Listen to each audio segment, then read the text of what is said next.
I have the latest article here from Sports Illustrated, or SI.com, by Justin Barrasso. Dana White on Vince McMahon, quote, "He's an absolute savage. He's the Michael Jordan of the business world." So we have some quotes here from Dana White. A lot of listeners have been sending this in. Vince McMahon always viewed the UFC as competition. As a result, Dana White, a fellow promoter with New England roots, became an instant adversary. Despite success extending the UFC around the globe, which is also a strength of the WWE, White never found common ground with McMahon. Yet, that has changed drastically since WWE merged with Endeavor, the parent company of UFC. Now, under the same banner, White, the UFC CEO, and McMahon, WWE's executive chairman of the board, after decades of opposition, are finally working together. Here's the first quote. I'll stop after this, get some thoughts. Well, is the guy in the preamble, is he overstating this rivalry somewhat? That they have worked together and been complimentary, especially Dana about Vince as far as his business practices. I think there's probably things we know about, things we don't know about, but Vince McMahon fucks with competition, no matter who they are. Whoever he decides is his competition, he is going to fuck with them. Some would say use predatory business practices on them, and then pretend none of that happened. And that he loves competition, he loves the American way, and everyone should just support him. But here's a truth quote. And justice. All right, give me the quotes, baby. "My history with Vince isn't a good one. He tried to fuck me so many times for no reason whatsoever except just to fuck me. But that's in the past. Now that Vince and I are allies, no one's been a better partner than Vince." So there's the first quote. What do you think of that? Oh, God. I mean, I love Dana White. He's gotten away with his brand of promo for quite some time now because it's uniquely him. And I'm just trying to think, how could he have fucked or tried to fuck Dana White in ways that we may not have heard about? Who knows?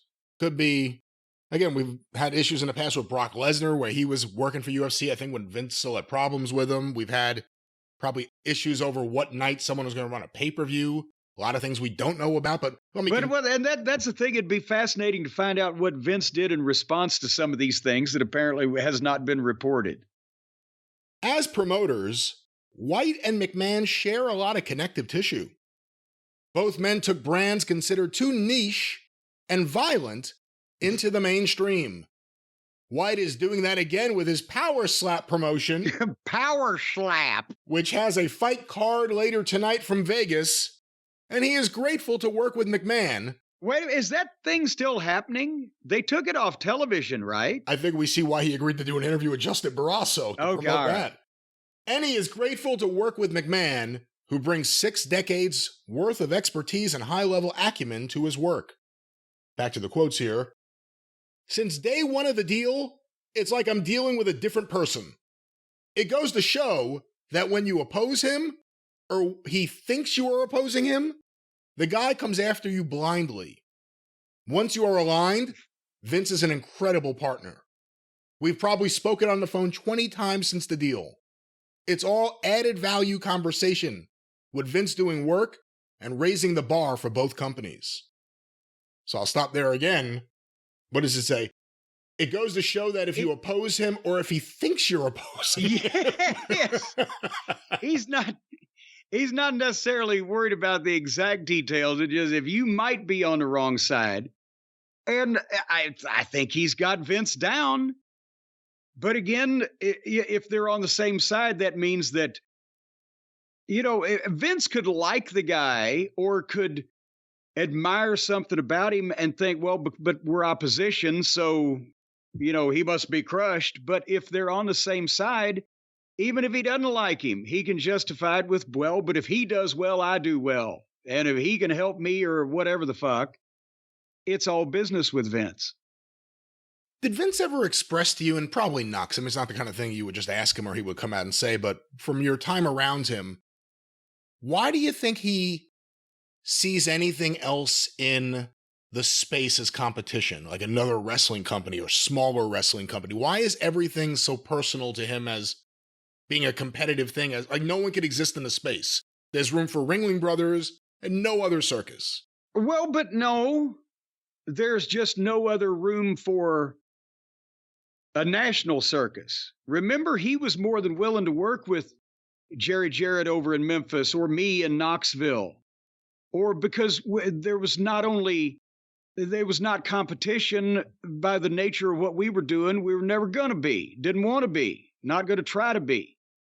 And that helped him because he could still at least get some guys. And then when that went by the wayside, he realized he had to do developmental.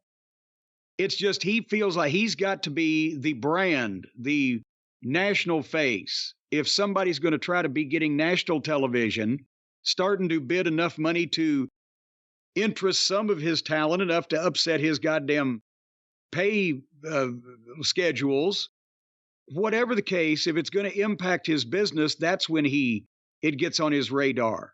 And, and it's varying points because at some point, even with TNA on Spike that was doing better numbers than AEW is doing now, it wasn't like it was the most pressing thing in the world to run them out of business every day when they got to the level they were going to get to and were kind of doing it by themselves.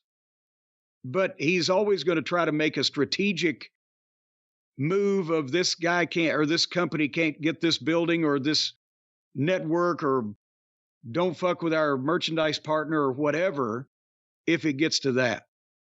Let me finish this off here. As WWE seeks a new media rights deal for Raw and NXT, White has been eager to watch McMahon at work, particularly now that they are both part of Endeavor. This is a marked change from the past, where White shared positive working relationships with Paul Triple H Levesque and Stephanie McMahon, but never with Vince. Back to Dana. Triple H and Stephanie have always been great to work with. I've always had a great relationship with them. Always. Even when we weren't aligned back in the day. But the most amazing story is the relationship with Vince McMahon. White finds himself in awe of McMahon's work ethic and tenacity. Oh. Especially considering the longtime WWE boss is 2 years shy of turning 80. Here's the final quote. Vince McMahon, man, he's an absolute savage. Even with the stuff that went down with us in the past, I respect it. I love killers. He's definitely a killer. He's the Michael Jordan of the business world. Good Lord, he's wanting the meetings to be pleasant and amicable, isn't he, Dana?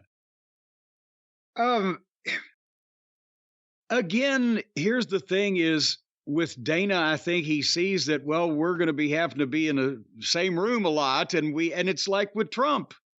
Vince loves praise and, being petted and everything in a public fashion like that, but being a man's man. And I think that the reason why that Dana White's relationship with Triple H and Stephanie may have been better is because, remember, we've talked about when Dan Severn was there in the 90s, Ken Shamrock, Vince didn't know what the fuck was going on with Ultimate Fighting or mixed martial arts, right? And for a while, it took him a while to catch up. Probably till Brock became a thing. But Triple H, because a bunch of the guys of that generation are fans of the UFC and understand that there is, or at least used to be, a crossover before wrestling got completely fucking soft and phony, and that you could get talent from one world and take it to the other, vice versa. And so, of course, Triple H is going to be more into that because, like Shane was, because it was a different generation. Vince had no idea besides the commercials he might see on the pay-per-view Barker channel when it was Semaphore Entertainment. There are no rules. And he's like, what the fuck is this?